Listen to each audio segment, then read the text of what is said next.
Welcome to the Across the Pond Sports Network's WNBA podcast, Across the Pond Liberty. I'm Stacia. And I'm Kirstin. So, this week or the past 2 weeks have been very interesting, considering that the Liberty ended the regular season, on a loss, which made the Mystics the only team this year that the Liberty did not have a winning record against. They were 500 in the season, going 2-2 on a half-second Brittany Sykes, aka Slim, alley-oop shot, but luckily our libs were able to get the first round playoffs done into coming out victoriously and one game that kind of sailed away in the second half, and then one of the closest games that they've had this year, winning in overtime to beat the Mystics 2-0 in the series and head on to the semifinals. So starting off with that first game, I mean, I'm just going to say what I think everybody was saying. Sabrina went off in game number 1 of the first round of the playoffs. Yeah, it it was an awesome game. It kind of started off, the Mystics, they had a really good first quarter, and this was kind of setting the tone, continuing on from the last game where, like we said, Sykes had that crazy buzzer beater, and it just kind of set for me. I was like, oh, if we end up playing these guys, this is looking scary. Right enough, we draw them in the first round. They come out like all guns blazing in that first quarter. The first quarter score was 29-23 to the Mystics. That was almost a 30-point first quarter to start off your playoff run. That's crazy. I didn't Um feel too good about it. no, I was uncomfortable to say the least. They just came out fighting, and then it comes to the second quarter where the New York Liberty, they say the exact same. They get 23 points again, and they get 23 points again in the third quarter. Very consistent game. And Washington just couldn't pull it back. After that first, they didn't score more than 20 points in any of the consecutive quarters. And it was a fairly comfortable win for the Liberty after that. I it I just kind of laugh because, gosh, what was it, 3 weeks ago? How scared I was that the Mystics were gonna be the 7th seed, and I and they just, it came true, me being scared. That first half, especially that first quarter, I was like, "What are you doing? Stop it! Stop it!" So, like, just the frustration yells at the TV. The second quarter, definitely calmed down, especially when Benaje hits the last second, like, kind of, like, offensive rebound off the glass just to kinda Mhm. get momentum going into half because the Liberty had started to get their feet, underneath them, and even just making a shot at the end of half, even though it only put them up 4, was big, and then it came out, and that second half, Sabrina gets 6 out of her 7 threes in the second half, and as you have said so much this year, that third quarter was huge because you're up by 4 at half, and then you get up 8 in the third quarter. So going into the fourth, you're up 12, and only one time the Liberty have blown a double-digit lead this year, and that was when they were up 18 or 19 against the Sky. Like, Mhm. literally their first, I think it was like their 6th or 7th game of the year where Mm. they've blown a lead. So I didn't feel comfortable, but I felt, like, very confident, but still, like, you still gotta finish this, you never know. And so that was huge for me just to have that third quarter, and I just started laughing because I was like, "I can't wait to just be like, 'Good job, Kristen. You and your third quarters coming true Third always.'" quarters, they're so important, even from my own experience playing. You can win the first half by however much. You have that break, whether it's 10 minutes in my league or however long they give them in the WNBA. All of that momentum that you've built up in the first half, you lose it. You come in, okay, yeah, sure, you do your warm up and all that, but it's not gonna match the intensity of being in the game. You come back in, and the way I see it is it's 0-0 again. This is a refresh. This is like part two of the game. The first half and the second half are so separate, and that third quarter is so important, just as the first quarter is, to pick up momentum, and even more so because the third quarter then leads into the fourth. And the fourth is like always so intense. If you don't perform well in the third quarter, you have no momentum for the fourth quarter. to go on and win the game. So that third quarter, it plays dear to my heart. It's so very important to me. Right. It's so much easier to play ahead than it is to play catch up because if you spend all your energy, Mm, after that third quarter in the fourth quarter trying to play catch up, then you're just gonna be out. Um, one thing I have to say um, about the Mystics is, gosh, they're just fighters. So in that fourth quarter happened, I was just like, they're not done, they're not done, they're not done. But that third quarter kind of just sealed it. Um, mhm, But going into the game, I think the Liberty had, like, a lot of fire 'cause, they had showed during the game that there were tweets going on about the New York crowd about how the best team in New York now is probably, like, the Knicks because they're talking about, like, baseball and football and all kinds of things, mm, and they had quotes during the game from, like, the players and Sandy talking about how, you know, they're just, just, like, a little bit of disrespect to them going in, be like, there are women that play. There are 2 sports teams in New York with their NWSL team, Gotham, they're set right now in the playoffs, even though it could change. And then the Liberty are the second best team standings wise in the lear in like of the year on the W.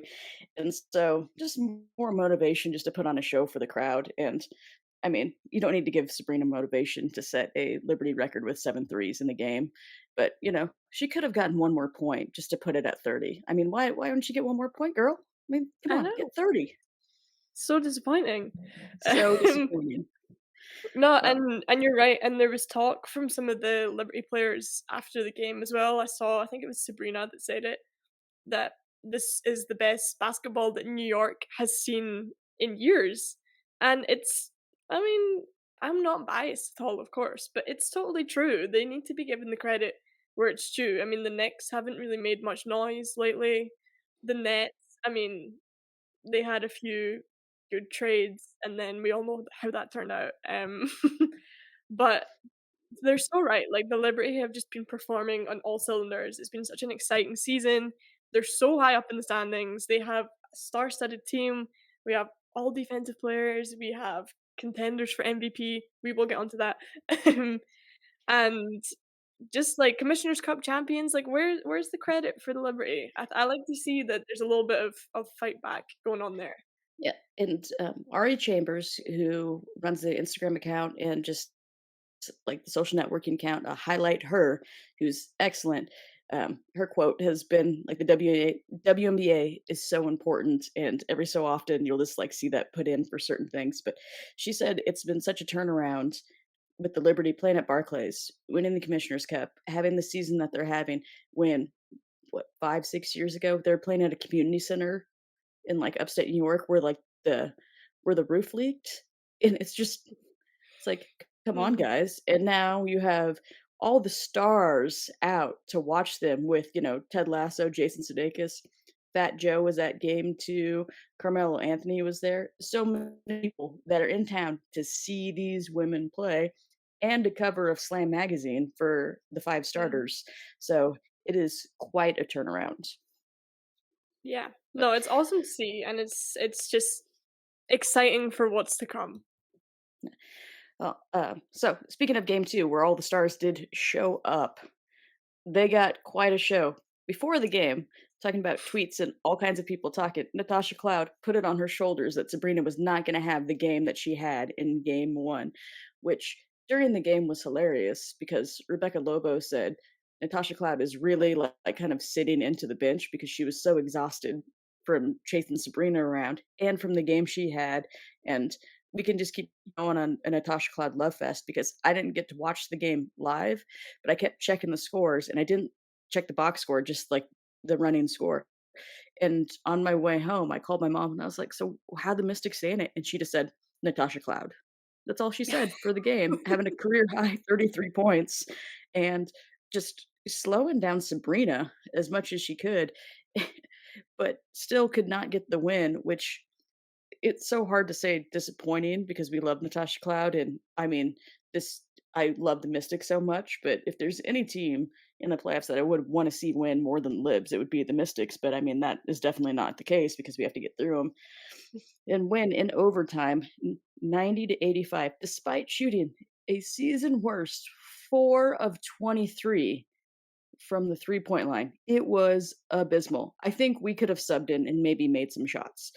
Like, but probably not, because I would have been scared with everybody coming at me and probably just been like, "I'm gonna turn into a turtle and just get into my shell and just hide."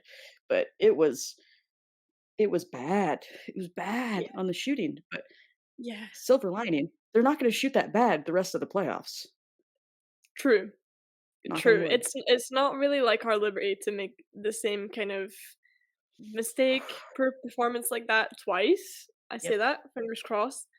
But yeah, it was I have to say, and I was really excited to come into this episode to talk about this because I know it's a Liberty podcast, but we have said before about, we love the Mystics, but we love Natasha Cloud.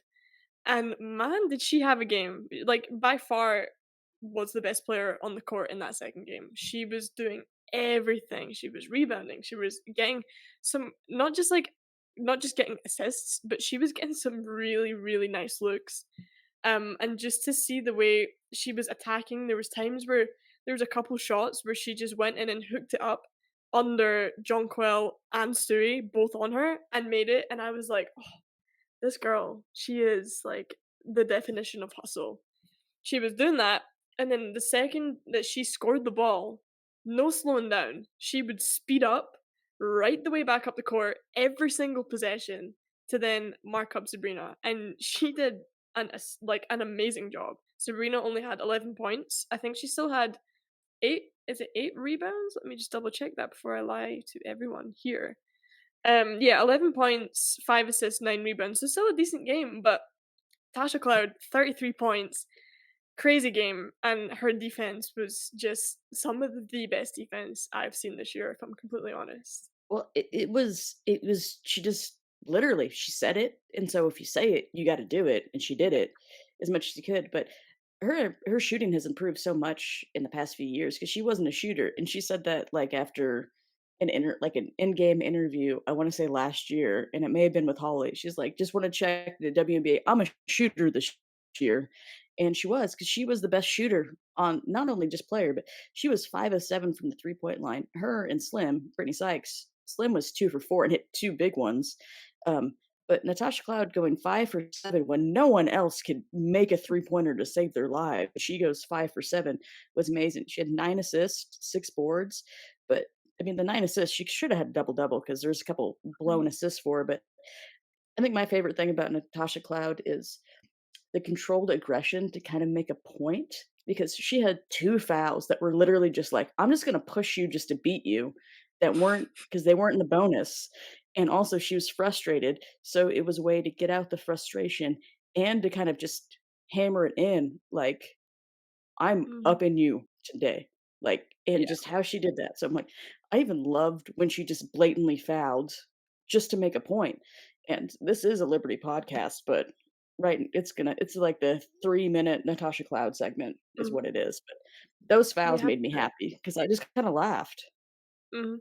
It's a nice kinda chippy basketball that we love to see as well. Like, this has been the most perfect start to our playoffs this season, just to have such high energy games, such great competition, and to have someone like Natasha Cloud who she prods, but she's also not a hated player for it. Like, she's always like this, she's always competitive, she'll always talk that talk, but she performs, and at the end of the day, she's having fun out there. She doesn't do it to be malicious. She doesn't do it because she's trying to become this hate figure. Everyone loves Natasha Cloud, and she's just such a competitor and such a hustle player. It's so fun to watch her play, and just what a great performance from her.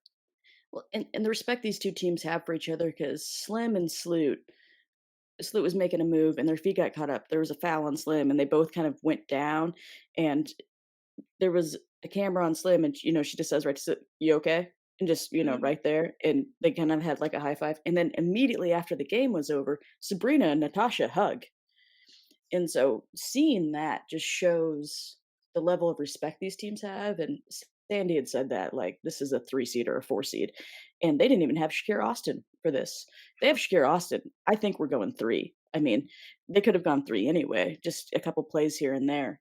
And so, I mean, like I said, they're the only team going into the playoffs that had a 500 record against that the Liberty did not have a winning record against. I mean, if you don't include the Commissioner's Cup win, which I'm obviously doing for the Aces, but when you're when that's your record against one of the best teams in the league, I mean, that just says so many things about you, and, Mhm. ah, oh my gosh. Yeah, Yeah, just a crazy whew, game.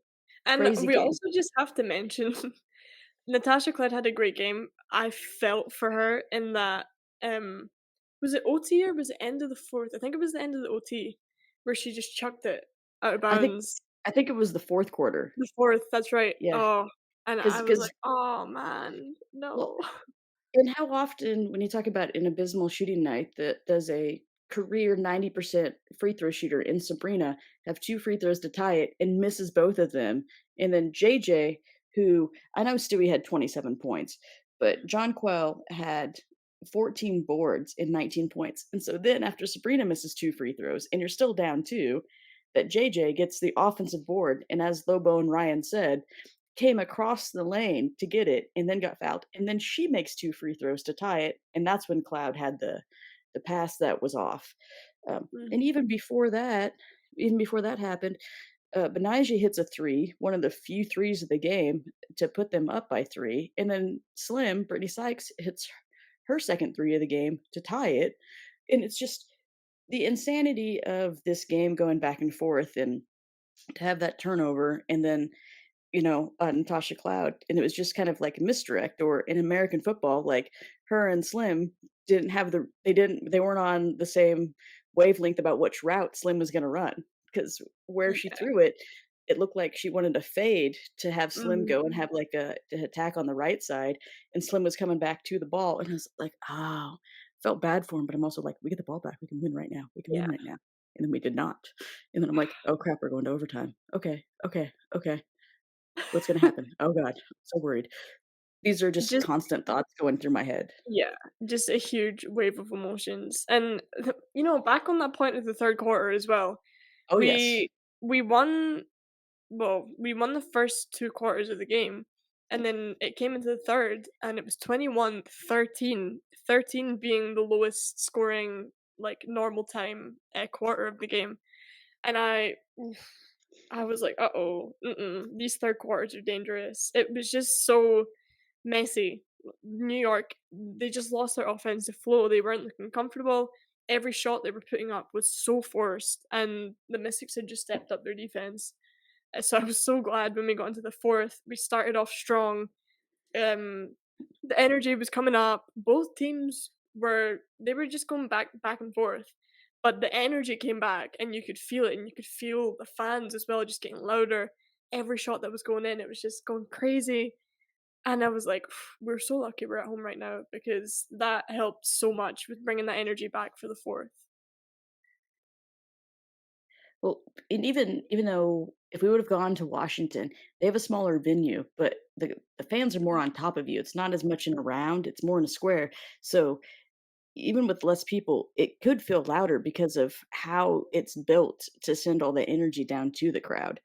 Um, Mhm. but yeah, that 3rd quarter was shaky, and there was a time when I was so disappointed in the Liberty because they came out of a timeout and just had a horrible turnover, and then they had another possession where they came out of a timeout and just went to John Quell, which you should have gone to John Quell more in my mind, and that was something that I wish I would have seen.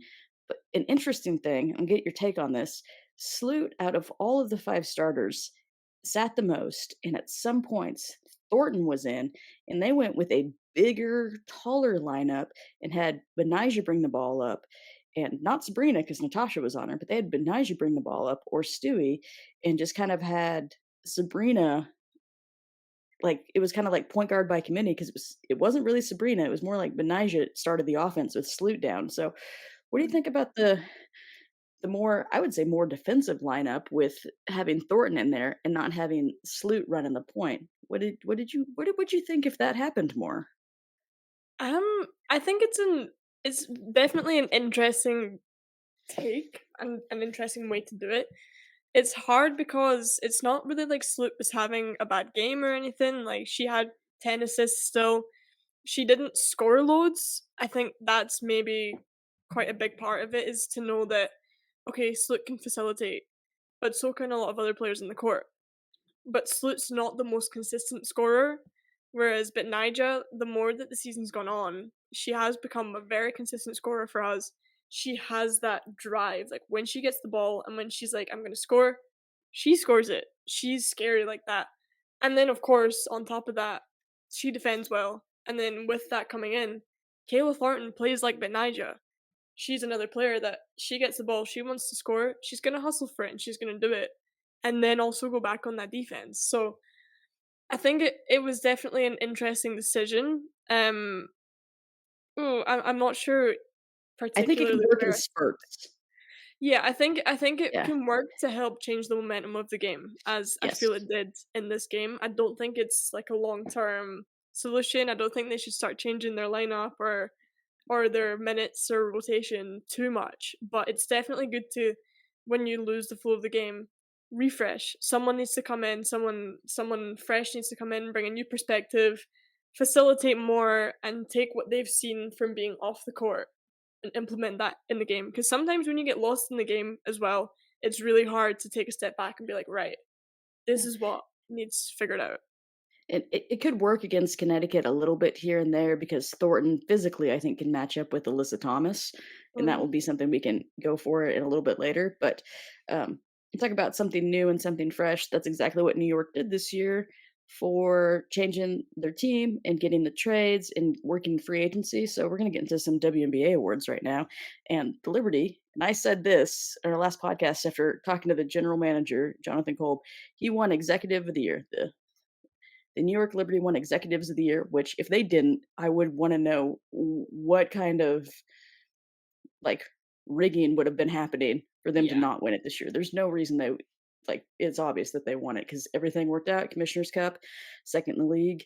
Um, they won that as Executives of the Year. Saw it coming.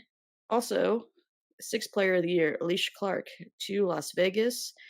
And most improved went to Satu Sabli, which I like and don't like because Satu has been injured, so I don't feel like we ever got to see her like her improvement is yes, improvement from what her stats were before, but she was never fully healthy. So I'm like, yes, she did improve the most statistically, but she never got a chance to really fly because of the injuries. And then defensive player of the year went to Asia Wilson, but we have 2 players on that. Asia got 32 of the 60 votes. Alyssa Thomas for Connecticut got 24 votes, and then good old Brittany Sykes Slim had 3 votes and was 3rd, and Benija got 1 vote. There's still a oh vote. yeah, Yeah, but she did not make first team, all defensive team. Stewie joined Asia Wilson, Alyssa Thomas, and Brittany Sykes, and Jordan Canada was on the first team. And then Nigel was on the second team with Neko Yumike, Nafisa Collier, Ezzy Magbor, and Elizabeth Williams. So even though Benija makes the second team, she did get a vote for Defensive Player of the Year out of 60. So I'm like, that's great. We have 2 players on the all defensive team. Um, it's as much as we have talked a lot about their offense, when their defense steps up, that was kind of the big catalyst at the end of the after the All-Star break is everybody stepped up defensively, and that's when they started to fly with John Quell being John Quell. But it's nice. Get 2 defensive awards this year. We'll see what happens with yeah. the last big one though. No, it's really great to see. I'm still a little bit salty because I just think Benija deserved a spot on that first team, but the other players were also very deserving, so it's quite difficult. I also do just think she got a vote, other people didn't. Like, Yep. surely you would put her on the first team, but it's okay. We're not gonna start throwing anything around. I did want to ask though, because I remember a few episodes ago you were talking about Alyssa Thomas and how you thought she was a very strong contender for Defensive Player of the Year. How do you feel about the fact that Aja got it over Alyssa Thomas now that we've gone a few weeks on? It, it kind of comes back to Stewie in Asia when we're talking about the MVP race as well. Everything that Alyssa Thomas does is not flashy. And so having highlight reel things for people that don't watch all the games or know the players or her being in Connecticut as opposed to New York or Vegas takes that away. Is Asia completely deserving of this? Yes, but this would be one that I think Alyssa Thomas should get because everybody is scared of Alyssa Thomas coming, like defending you and her quickness and her tenacity. And this would be another reason why the triple doubles would come into play because, um, I mean, rebounding, or like she leads the league in rebounding. Asia's get more blocks. Asia's bigger. Asia's taller, and so it's the blocks that are highlights, so that seeps into your brain better than other awards do. And I think that's the same thing with the MVP award is we think of Asia as a shooter and Stewie's a shooter, so it's tough to have Alyssa Thomas be an MVP when she's not a shooter. You know, because we know that Dewana's going to take the last second shot for the Sun, whereas for New York or Vegas, I mean, you could go to Stewie or Asia. Like you have other players that can take it, but I mean, you think it's going to go to one of them. And so those are the things that just stink because it comes down to a little bit of marketing and highlight reel plays for the media that don't watch like I said, don't watch everything and know the value of Alyssa Thomas in different ways. But it is completely deserving with Asia. This would be one I would have liked to have gone for Alyssa Thomas. Um, but because I don't think I mean I think it's going to come down to Stewie or Asia for MVP. And if Alyssa Thomas gets some kind of Player of the Year award, it wouldn't be as good as MVP, but this would be the one Mhm. that would be perfect for her because Yeah, she's the A train, you know? yeah, She's the A train. Yeah, yeah. so that's about Very it. well It's just said. yeah, it's not as flashy. Um, Speaking of MVP, it has not been announced the WNBA MVP, but Stewie did beat Asia by 1 vote for Associated Press Player of the Year in the WNBA, which is awesome, but that just shows you how tight it is. But I also wonder is those people that will vote because Alyssa Thomas is not going to have 0 votes in this race, I think, for MVP. I wanna know on those people that don't vote for Alyssa, how that's gonna affect it's like, you have 3 candidates and people think of 2 mostly. How are those votes that Alyssa gets gonna take away from the possibility Mhm. of Stewie or Asia being MVP? That's gonna be very interesting. We Yeah, still do not know who that MVP is, but we will know in the next week who it is. yeah. Fingers crossed. I'm certain it'll come out probably this weekend. I think we spoke about that just before. The likelihood is next episode we'll know. Well, I think we'll know. I think we'll know next Yeah, because they're not gonna. I don't believe the W. Don't we don't exactly know when they're gonna announce it. I'm sure we could look a little bit harder and figure it out, but I don't think they're gonna let the semifinals go yeah. because it's gonna be one of 3 people in the semifinals. They're gonna get the award, the opening game of the semifinals, I think on Sunday, and we will know who the MVP is. Mhm. It's I mean, in my mind, it's gonna be Stewie's 2nd or Asia's 3rd, which this also makes me think that the likelihood of Stewie being MVP is higher because Asia got Defensive Player of the Year. So they're like, "Oh, I'm split," and Asia has 2 MVPs and Stewie has 1, and just the transformation of New York this year. And also Stewie's playing for a new coach. I feel like it's leaning more towards her now because of Mhm. Asia with Defensive Player of the Year. If Alyssa Thomas would have got Defensive Player of the Year, it would have been a coin toss, and it's still a coin toss, but, we will see. We will Yeah. see. We'll see. But We'll see. we'll see. But this Sunday, the Libs are playing the Sun at huh, 1 o'clock. Well, I'm checking right now at doo, doo, doo, at 1 o'clock Eastern time. So you get to watch it live. And said about how I'm worried about the Sun because we beat them all 4 times this year. We had 2 close games, one where the second half, the Liberty just took it and just kinda ran away with it, and then the last time that they played was a blowout. So, this is very interesting to me, what's gonna happen with the Sun, but advantages for the Liberty getting their series done in 2, they didn't have to travel. The Sun had to go to Minnesota and had to come back. They have 1 day's less rest because they had a game the day after the Liberty, and then they had a travel day, and then they have to come to New York, even though it's 3.5 hour drive from Connecticut. So that could be a little bit of wear. Um, and this is here. the question. Last year, the Chicago Sky beat the Connecticut Sun every time they played and then lost in 5, even though everybody expected the Sky to win to play the Aces in the finals as the 2 seed. So this is where we talked about Sloot earlier.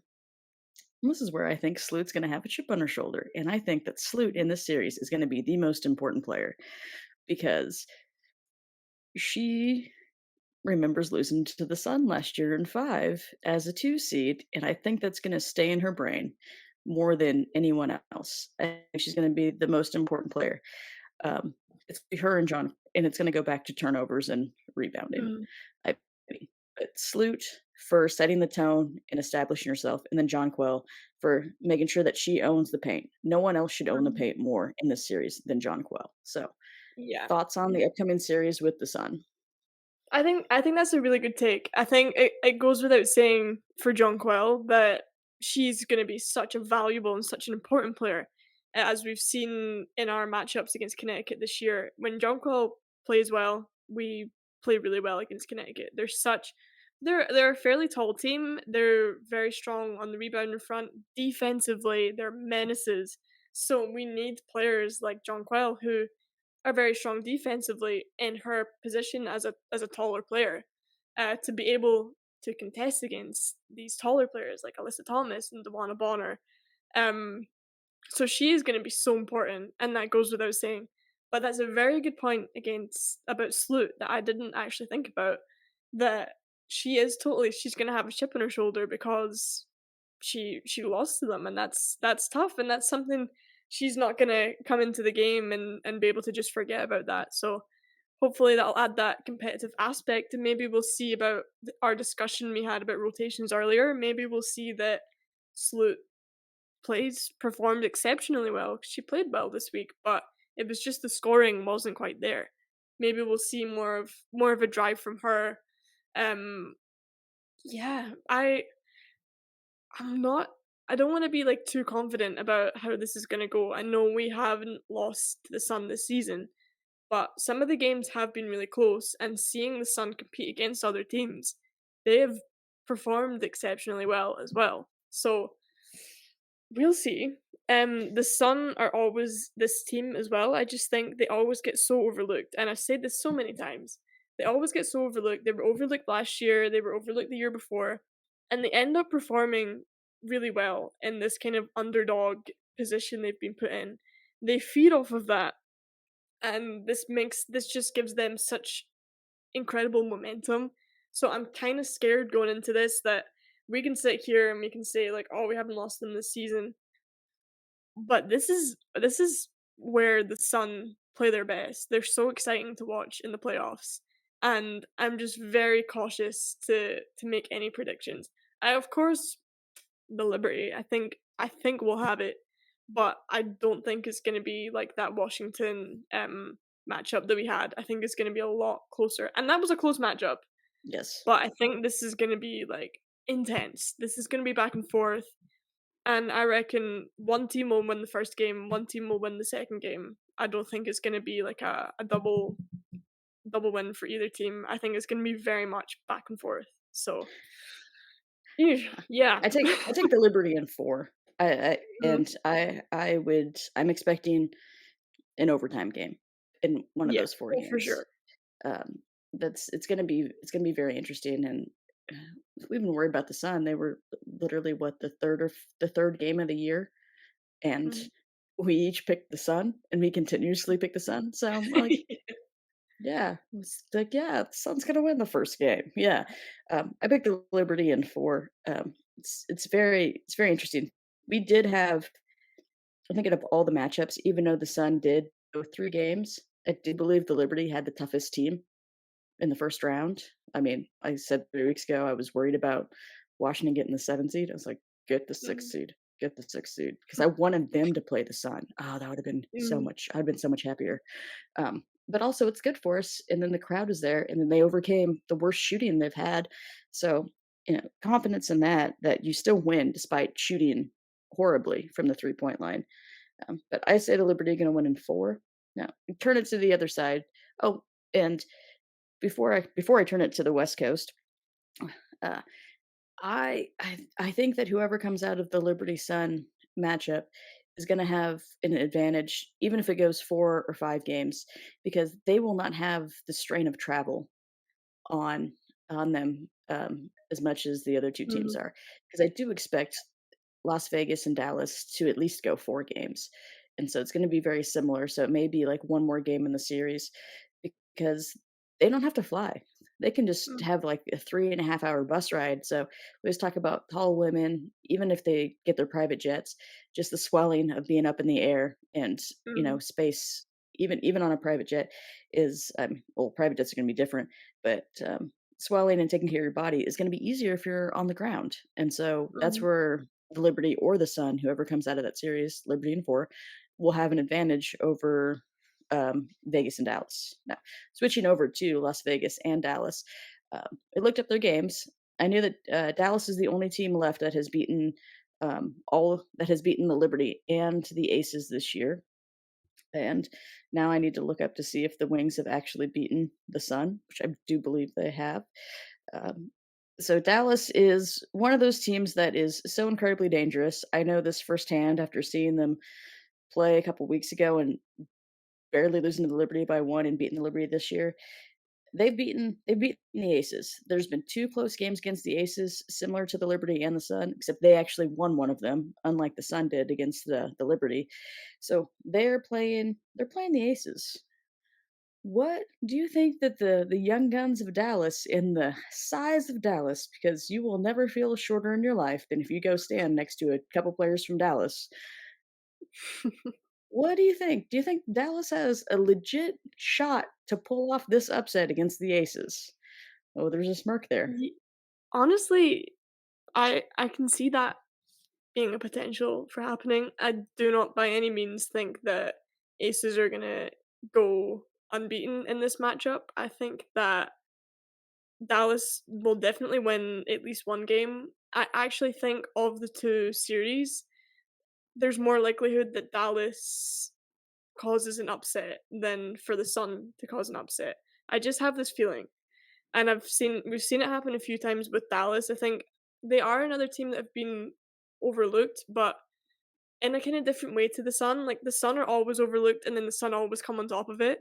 Yeah, Whereas this year it's like everyone's just overlooked Dallas. And I think they've caused a few upsets already in the regular season. So I totally see that coming. I'm also coming off that game they just played against Atlanta where it was like 101 to 74 points. Like that's in the playoffs. That's crazy. So and yeah. Dallas is the leading rebounding team in the WNBA this year, as Mhm, they should be, because they are the tallest team. And mhm, and we've talked about how their youth, they're so young. And it's like, are they a year away from winning a title? And they may not be. They're right there. Um, and they've got a new coach, and they just won their first playoff series since moving the franchise to Dallas. So they've got that going. Enrique's been itching to have more moments. Satu is the most improved player. Early on in the season, could have been a candidate for MVP, and then that trickles away.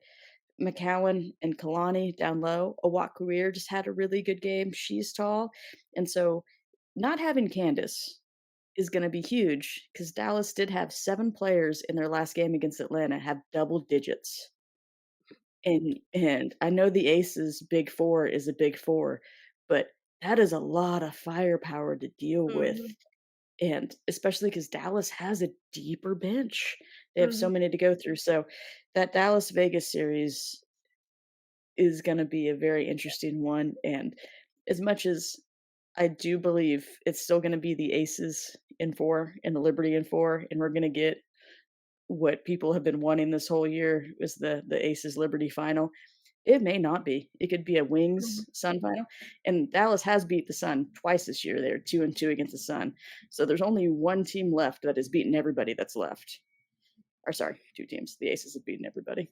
Yeah, that's my yeah. The Sun is the only team that doesn't have a win against the last 3 teams in here because they haven't beaten the Liberty. So you have these, and it's the top 4 seeds in the league, and so it is what it should be.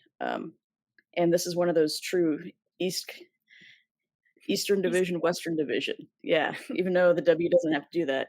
It's actually kind of funny that it's gonna come down to East and West. yeah. They'll be in the finals, but I say aces and 4. So you said that they could do it, so aces Mhm. and 4, aces and 5. I I'm gonna say Aces in 5. Ooh, I do think the Aces will win it, but mhm, I think Dallas, been on quite they've gradually built a lot of momentum as the season's gone on, whereas the Aces have kind of stayed and then they dipped a little bit and now they're trying to come back up from their dip after, those few games that they lost against us. Um, and I think I just don't wanna write Dallas off because I really think that they're gonna if out of the Sun or Dallas, if one of them are gonna upset, it's gonna be Dallas. So, I'm gonna say Aces in 5. aces and 5. Okay, so we've got an interesting couple, couple weeks with, with these games, happening. It's gonna be very, very, very exciting. I'm just gonna I'm gonna call out who's gonna be the it's gonna be John Quell and it's gonna be Sloot and John Quell, and I mean it's gonna be I think Alyssa Thomas is gonna for I'm trying to think of like most impactful players. I'm looking forward to see what Connecticut's bench is gonna do. I think that's gonna be a huge thing with Dejanay coming off the bench and Ty Harris as their guards. Because Dewana and Alyssa Thomas are gonna do what they do. So Connecticut's bench is a worry for me. Dallas's bench is going to be one of the biggest factors in this, and Aces have started to use their bench more. So I'm like, are the Aces big four gonna do enough to beat the whole team of Dallas? Are Connecticut's bench going to be more impactful than Sloot and John Quell? That's the other question. Those are my questions coming up for this. Um, but we've got some really really good semifinals happening, and the W is exciting and as competitive as ever, despite having only two teams having the 30 wins this year. It is still up for grabs this WNBA title for 2023, but we are confident in our libs. They got through in two over the feisty Washington Mystics, and we will see everybody next week after two games of the WNBA semifinals. Hopefully, we can knock on wood. Everything can be good, Mhm. and we'll bring you guys a happy broadcast. But we are confident. Our libs are going to be Yeah, good to go. Our libs are going to be yeah. good to go. We're feeling it. We got this. We got We it. got this. We got it. Yeah. This whole season's been this is overtime. We've had 40 games, 10 games a quarter. Now we're in overtime. Let's keep it Mhm. up. Let's keep this Yeah, overtime going well. But yeah. until we see everybody next week, I am Stacia. And I'm Kirsten. All right. See everybody See next you next week. week.